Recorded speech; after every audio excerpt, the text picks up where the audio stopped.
Recently, one of our staff came back from a meditation retreat where she had 2 days in a beautiful regional area among the trees and nature. That 2 days topped her up so much, it was the difference between night and day.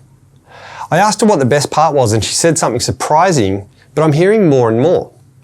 The best part was that the location had no Wi-Fi or phone reception.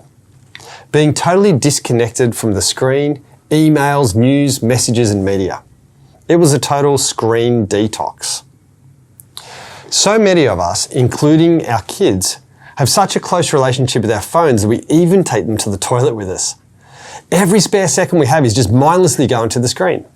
We watch, shop, read, scan, just dump hours into that space. And most admit we're not doing anything all that important on there. Recent research shows that 78% of us are on phones in bed before we sleep. And the 72% admit that the first thing we do in the morning is grab the phone before we're even out of bed. Now these habits are catching on to our teens as well, where a whopping 70% admit they're on social media or YouTube many hours per day. Now is this a problem? Well, it's a problem for the real physical relationships that are in our lives. We are less present and more distracted, to the point where we all saw in the media sad story of the mum whose small child drowned right in front of her as she was buried in her phone. Physically present, but a million miles away.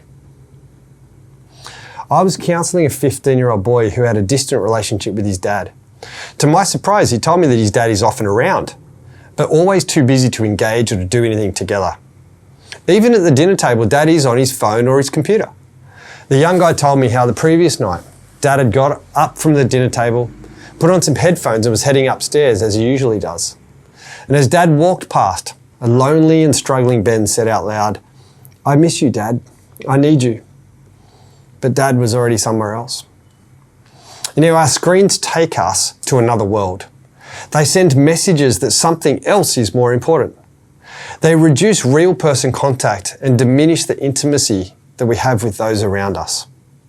The challenge today is to take a screen detox. And if it improves your relationships, then make it a habit.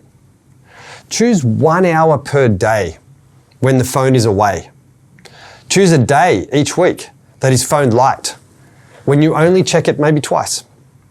Find a regional area once a year where there's no reception or Wi-Fi and go there with the family and just breathe.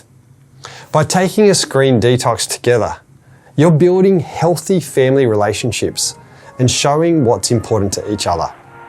I totally get the irony that you're probably watching this on a screen, but even switch off my funny head and pay special attention to the heads of those around you. Have a great day.